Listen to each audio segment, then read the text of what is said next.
We are live in the park as we have been for the last 21 days. I've done 21, this is the 22nd day I think, 22nd or the 21st day of live coronavirus content from Tokyo, Japan. I started doing these things in the park, and then about midway through I realized that the data on my phone was running out from my service provider because these lives chew up a ton of data. So I ended up having to be creative for a few days.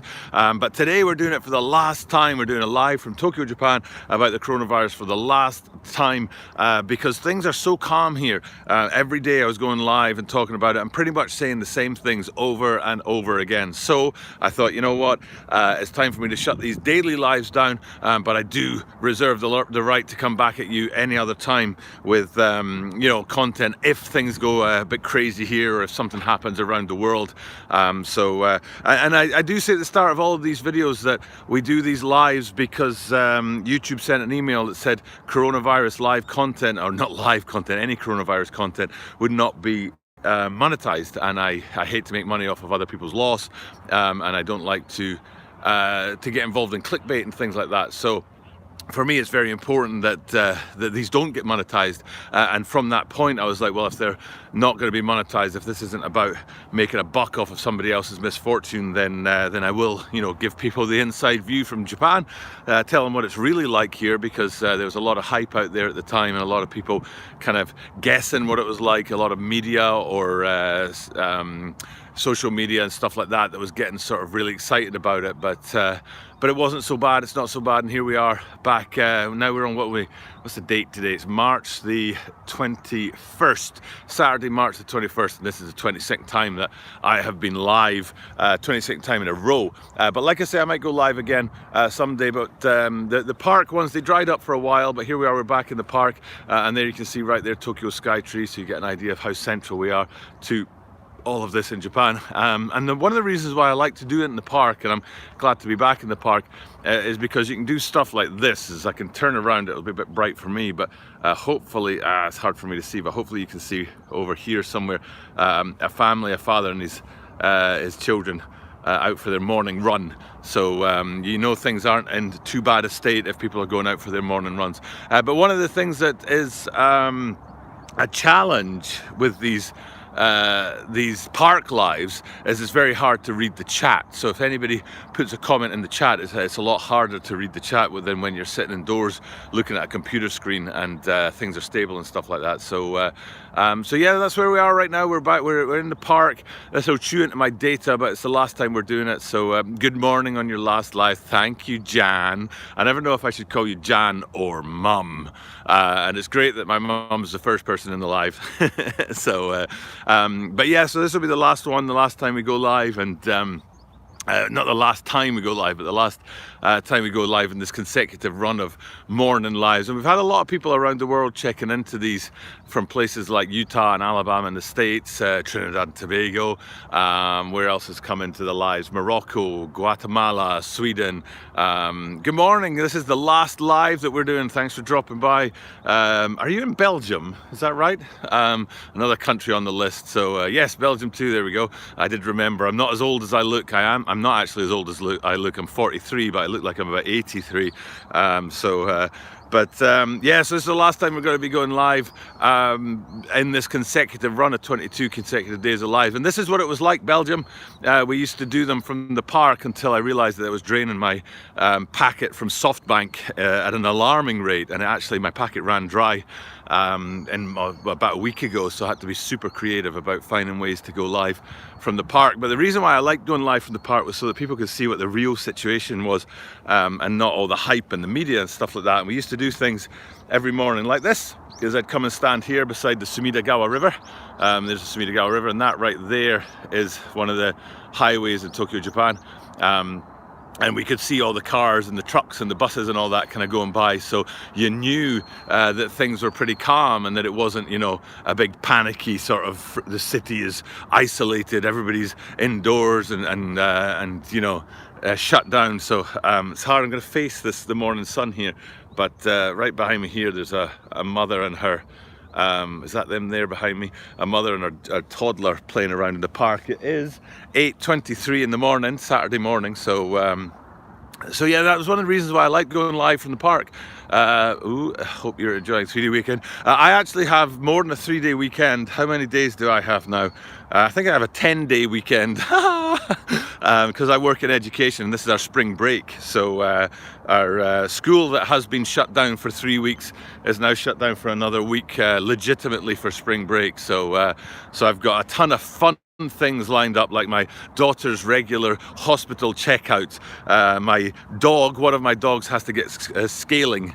Yeah, I was worrying about my family in Japan, and now Belgium is in complete lockdown. So yeah, that's Belgium telling us that they're in complete lockdown in Belgium where he is. Japan hasn't really been a big problem. So there you go. Belgium, there's Skytree. That's where we are in Japan. So yeah, so it was good. I mean, for people like yourself, Belgium, you know, to be able to see what life is really like in Japan just now. It's 8:25 in the morning, and there are people out in this park running around, doing their morning exercises, walking their dogs, all that kind of stuff. And I really, that was the main reason why I wanted to do these lives, was so that people would kind of get rid of this image of Japan having, you know, like being in shutdown or lockdown or something like that. So let me see if I can do it this way.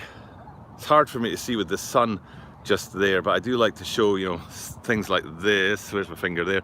That's a family, a mum, a dad and their 2 daughters doing morning exercise. And then people kind of get a perception that, oh, it's not that bad in Tokyo, you know, it's not a disaster. The city isn't silent, and as it has been in many other places in the world, you know, if you look at places like Italy and Spain, Spain where my mum is, so we've got Belgium and Spain, 2 places, 2 countries in Europe in the house. So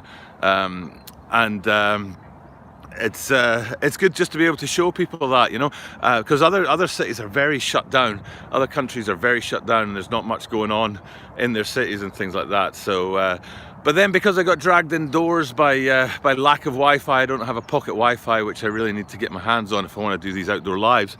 And then the indoor lives aren't so interesting, you know, you're just looking at me in the background as whatever I can find to put behind me. It's much cooler to see Tokyo right there.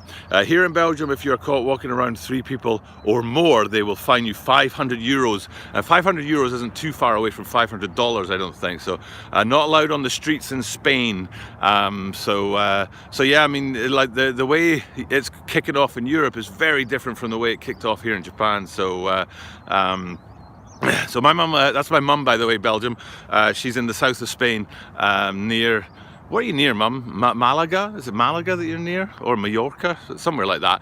And they've kind of been self-quarantining down there for a while now already. But Spain is, I think, up to 4th on the list. Nobody wears masks here. Masks are good for stopping people who have it, passing it on. They're not very good for stopping people who don't have it from getting it. But I think, you know, with Japan, really, I think the main reason why it didn't spread here as badly as other places in the world is because in Japanese culture, there isn't as much physical contact. You know, if you think of Italians, how they kiss on both cheeks when they greet each other very naturally, many people, it's not just close family who do that. Marbella, says Mum.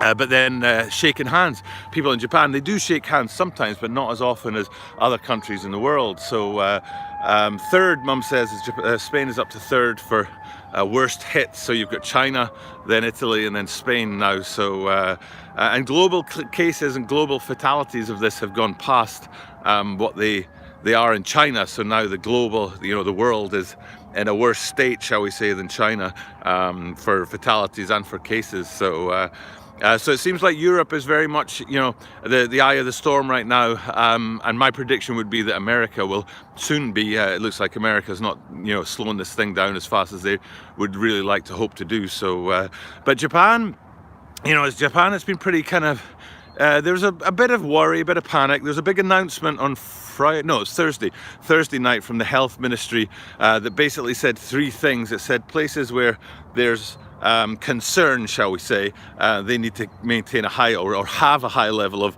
vigilance.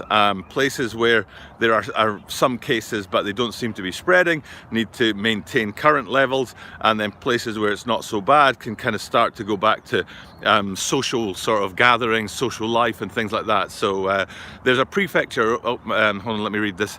If you go in the food shops, you are given latex gloves and have to stay 2 meters apart in Spain to do your shopping, and seems a little extreme, but maybe that's what's required of it. But like I say, in Japan it's like a 3-stage sort of thing that's going on here.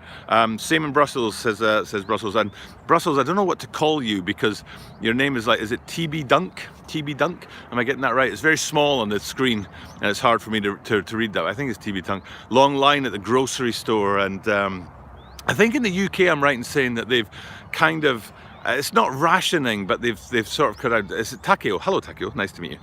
Doug, pleasure. And that's my mum, Jan. But Takeo, I'll have to remember that. I'm terrible at remembering things at my age. Call me TKD. TKD. So yeah, I think in the UK they've started to limit that. You know, stores very empty now, says mum in Spain. I think they've started to limit how much you can buy in the UK. You can't just go out there and buy everything that you want to buy, sort of thing. So yeah, it's very kind of concerning. But in Japan, so Japan's broken up into prefectures, which you know, different parts of the country. In America you'd say states, or in the UK you'd say maybe councils or regions. But in Japan, hi TKD, I'm Doug's mum. Stores here are pretty stocked up. Even the TPs. What are TPs? Are they TPs? TPs. I was thinking it might be a convenience store, I know, or something. TPs. Yeah, but like there's a state here, a prefecture here called Aomori that has had 0 cases of coronavirus. So what the government are saying, sorry, meant empty of people. Toilet paper. There's going to be so many gifs about toilet paper, man. Or is it GIFs?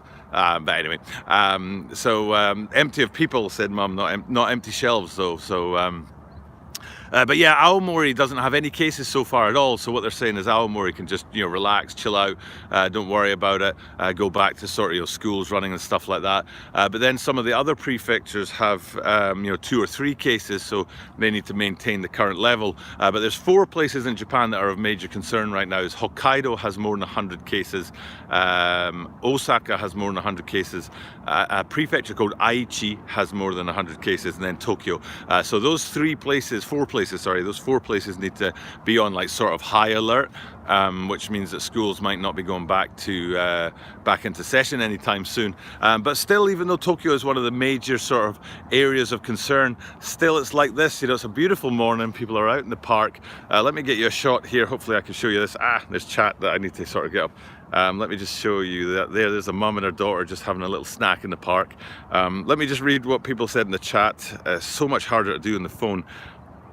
And it says Aomori is pretty isolated, no major tourism spots, not much population, and yeah, it's not densely populated up there, and nothing really goes through it. You know, if you're going to Hokkaido, I know they have the Shinkansen now that goes all the way up to Hokkaido, but you know, if you're going to Hokkaido, you fly, and Aomori is way up north, and there's not much going through it. So that's one of the reasons why they probably don't have any cases yet. I think there's maybe 5 or 6 prefectures that don't have cases yet in Japan. So and so what they're trying to do is trying to be sensible for everybody. You know, it'd be unfair to shut down Aomori when they aren't actually you know, in a difficult situation from this. So but then places like Tokyo, Osaka, Hokkaido and Aichi are of a greater concern.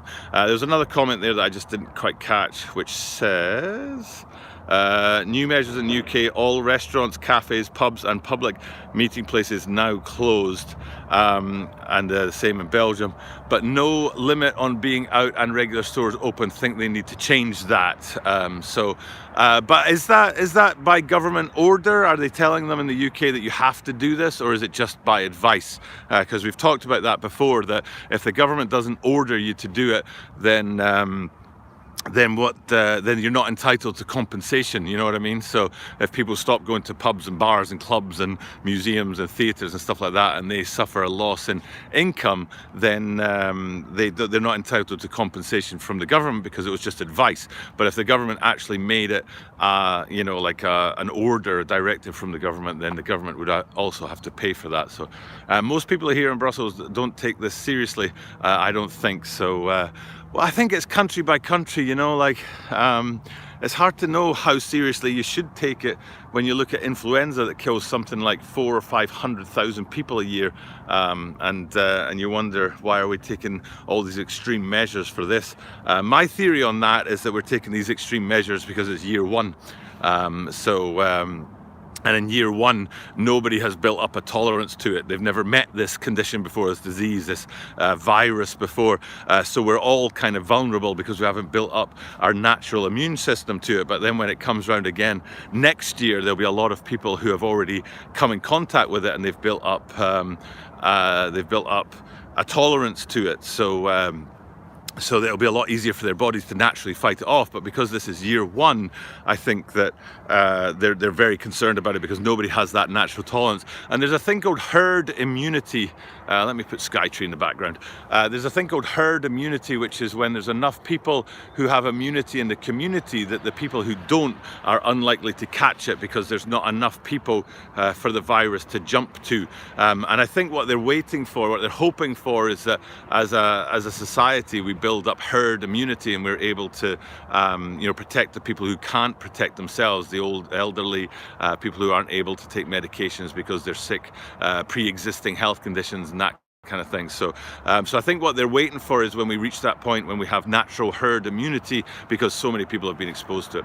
I work in the automotive industry in a supply chain. You can imagine how much chaos we are in right now. So but the problem with supply chains, I think, with this, and China's a really good example of this, is China tends to be, I'm not saying it always is, but China tends to be the first or second sort of link on a supply chain. They might not be the natural resources, they bring the natural resources in, but then they use that to create the thing that goes out. So China's very early in the supply chain. So if you think about that, then China was shut down for a long time so that the supplies weren't coming out. And then that means that people further down the supply chain didn't have things to sell or to move on. But now China's back up and running, but the places that they want to send stuff to are not. So it doesn't matter where you fall on the supply chain, you know what I mean? Very dependent on China for a lot of things, says TKD. Yes, so even if the supply chain is you know, you're in a good position, as China seems to be becoming right now, and Japan seems to be pretty solid right now as well.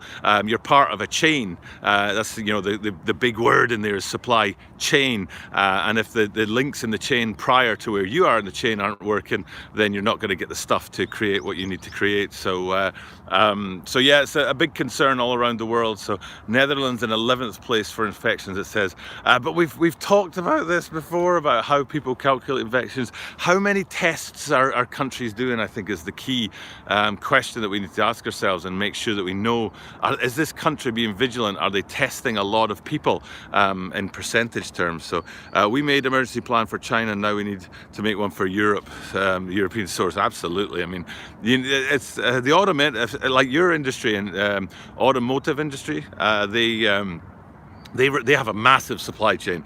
You know, it's not just like farmer to supplier to convenience store. You know, it's not like a three-step supply chain or something like that. It's a huge thing that goes on with so many different working parts, especially with computers and things like that as well. So so if you're in the automotive industry, you know, your supply chains are going to be disrupted quite terribly.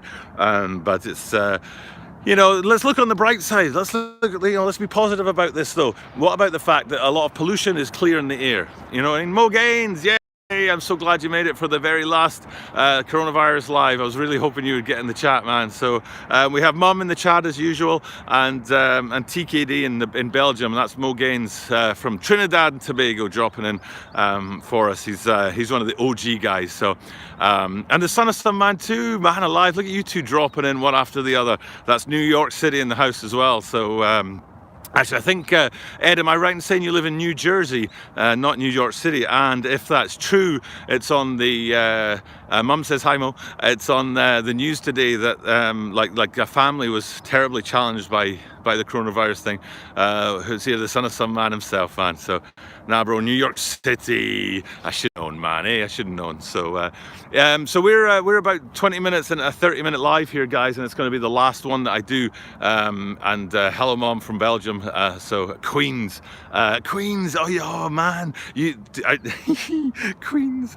I was just thinking about coming to America, because that's based in Queens, isn't it? So Ed saying, how's everything you're in? I did a review, Ed, or one of the reviews, the way I do them, because I don't have shoes in hand, as you know, of the Nike Blazer coming to America, and I was thinking of New York, and now that you say you're in Queens, I'm thinking of Eddie Murphy, and just imagining him bumping into you. That's a great film, though.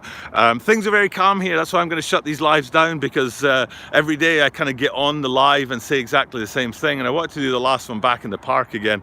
Mum says Belgium's 13th place. Yes, great film. It is an absolutely great film. Eddie Murphy in the 80s and 90s, man, was a legend.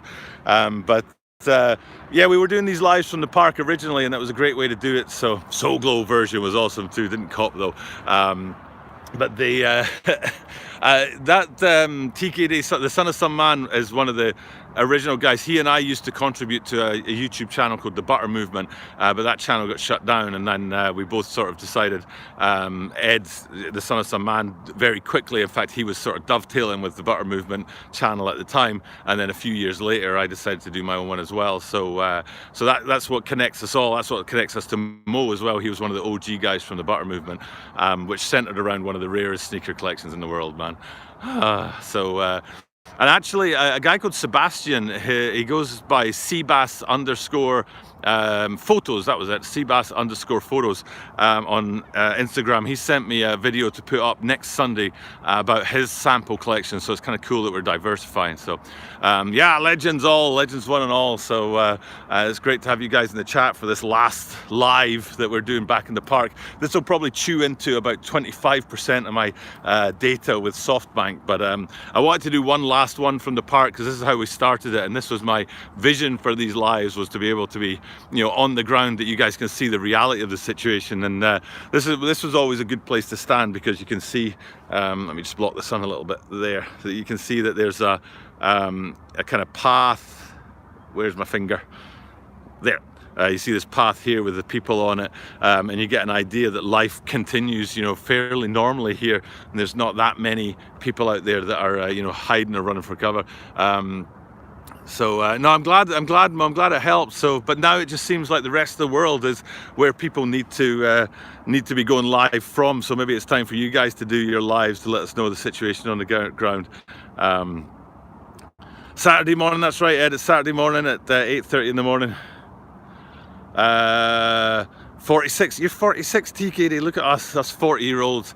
We're taking over the internet. These young people aren't getting our internet. Make a stand. The old people make a stand. I'm new to buying sneakers, so I've always loved them, but I've never been a rich man. So getting sneakers in hand is actually quite an expensive business. So I'm hoping not, even though it's going weird home right now. So that's nuts. It's Friday for me at 7:30. Yeah, it's amazing. It's amazing that, you know, like the sun's just coming up. You can see how bright the sun is in the sky here, but for you, Ed, I guess the sun's either going down or already gone down. So makes you understand that we're all on one planet together. You know what I mean? It's not, even though you're in different countries, it's all together, one and all sort of thing. Same for me, the son of some man. Yeah, so it's just it's hard to know, you know, what the right way to deal with it is, but I guess you got to do what you got to do in the places where you are, and make sure that you stay safe and keep your families safe, you know. So but it's all older people and people with pre-existing conditions, so it's wild. I love it, says Ed. So that we have to be mainly concerned about, and making sure that the health service doesn't get overloaded. I heard in Italy that the health service is overloaded and they've run out of beds. I also heard a stat, here you go Americans in the house, I heard a stat that in Japan there are 37 or 38 hospital beds per 1,000 people. Okay, I think it's 37 hospital beds per 1,000 people. That's how many hospital beds they have in Japan. And in America, per 1,000 people, it's 2. there are 2 hospital beds per 1,000 people in America, which really frightens me. That's not enough. That's a bit like the Titanic not having enough lifeboats, if you know what I'm saying. Is how can you protect against things if you don't have the beds or the space to do that. You saw it in China where they built some insane things. Yeah, the DeLorean, Ed's saying we should jump in a DeLorean and go time traveling, man. Back to the Future is another great movie, man. The 80s and the 90s, man, the movies were awesome. All this Marvel Universe stuff's great, but let's face it, Back to the Future is awesome. 7-year-old won't go live. Mum says she's not going to... Why not, Mum? Why not? Mum, you would be brilliant live, Mum. My mum's an absolute mentalist. She's a nutter. She lives in the south of Spain at the age of 70, even though she's from the UK, and she's done some mental things. But before we talk about how mental she is, how do I contribute to this channel? I will definitely tell you that in a minute. But before we do that, let's just look at that. Check that out, that big line of trees right there. It's not so bad when that kind of stuff's happening, when it's a beautiful morning like this. So, Lord, I will not like to know that what's the bad person in Trinidad and Tobago. Hope Mum as well. Mum as well. So, they're beautiful, aren't they? And it's that season here for the cherry blossoms to kick off and start to kind of come out and everything. So it's hard to sort of be pessimistic when it's this nice, when the weather's this good. But as far as contributing to the channel, I've always said I want people to contribute to the channel. The first guy to contribute was Low Rains, another legend. So he's a great OG guy from the butter movement, and he sent me a video of Ukay sneaker shopping in the Philippines, which was great. And then we've helped him build his channel too. So and then this next one, Seabass_photos on Instagram. He's also OG, and he sent me it. So what I do to get content from people is, because of my work, I have some email accounts that have unlimited storage on them, and it doesn't matter how big the files are, it doesn't matter what kind of files they are. I can have thousands of gigabytes of data if I want, and don't have to worry about it. So what I do is on Instagram, you shoot me a message at the same, Tokyo Butter 23, it's the same handle, and then I'll send you the details to that account.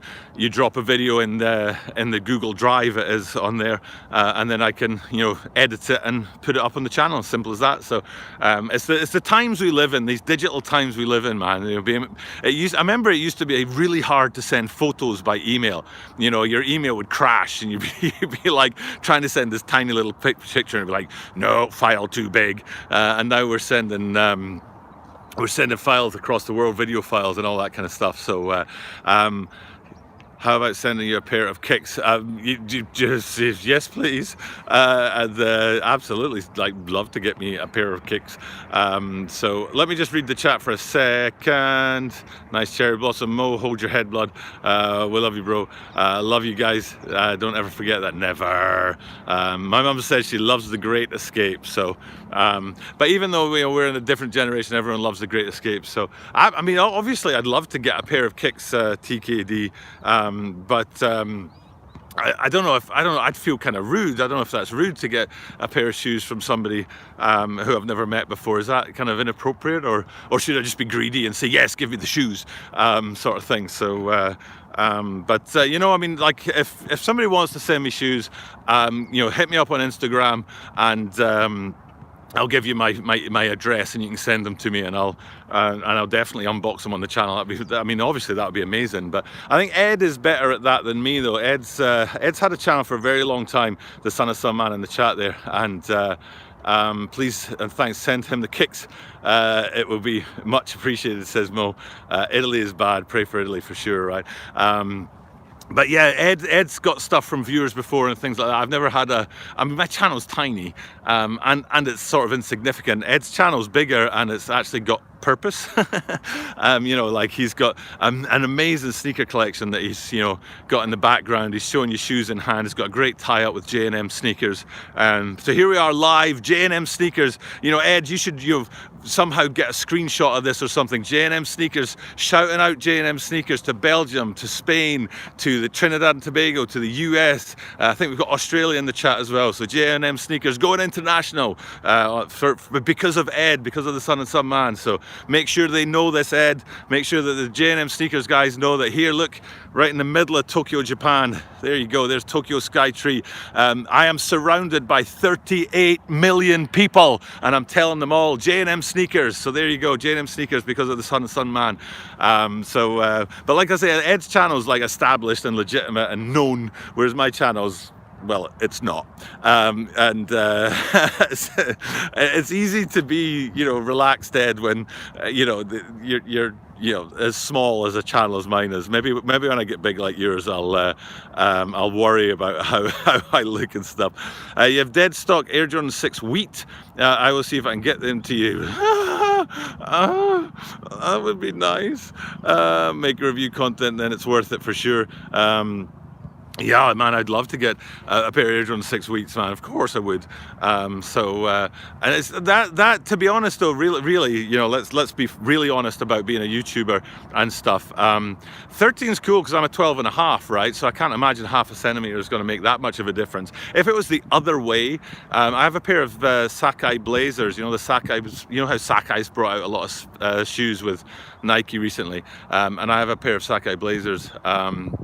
And they're a half size too small, and that's the problem, right? Sakai, if it's too small, they don't fit. But if they're half size too big, you can kind of work with it, if you know what I mean. So definitely hit me up with a comment. Hit me up with what do they call it? DM. Hit me up with a DM on Instagram at TokyoButter23, and we'll see if we can work that one out. So, Mum said something in the chat which was probably very wise and intelligent and fascinating. So let's find out what Mum said. She said, "I have actual photos of you on the phone to Canada because it was so unusual." What Mum's saying is that she has like a picture of me speaking to my cousin's family in Canada on a phone as a child, because it was such a big deal that I was calling Canada. Oh, it's an international phone call, take a picture, we have to log this moment because it's so unusual, and now here we are on a video chat connecting the entire northern hemisphere. So whatever they are, send them unboxing a surprise from a subscriber. That would be cool. Actually, I shouldn't have known what they were, so I could just don't know what they are, and then it's a surprise. That would be fun actually to do that. Ed, I think okay. So can I email you? Yes, yeah. My YouTube, I think it's visible. My YouTube account. It's TokyoButter23@gmail.com. Anyway, I'm not a very complicated guy, as you can see. No problem, Ed. I just appreciate you dropping in and coming into the live. So, anyone who watches this, absolutely for sure, check in with the Sun Man. He's an absolute legend. Great channel, well worth putting your support to that. He's a great guy, great channel, and he's OG Butter Squad. So, but we're at the 30-minute mark, guys, and I am on my phone's data, and it'll be running out anyway, so I am going to have to shut this one down. But thank you, TKD in Belgium. That's Europe, Spain, where my mum is. We've got North America with Trinidad and Tobago, and Queens and New York City, and here I am in Japan. So we've covered the whole entire northern hemisphere. So I appreciate it, guys. And I really, one last thing that I'll say is that I really didn't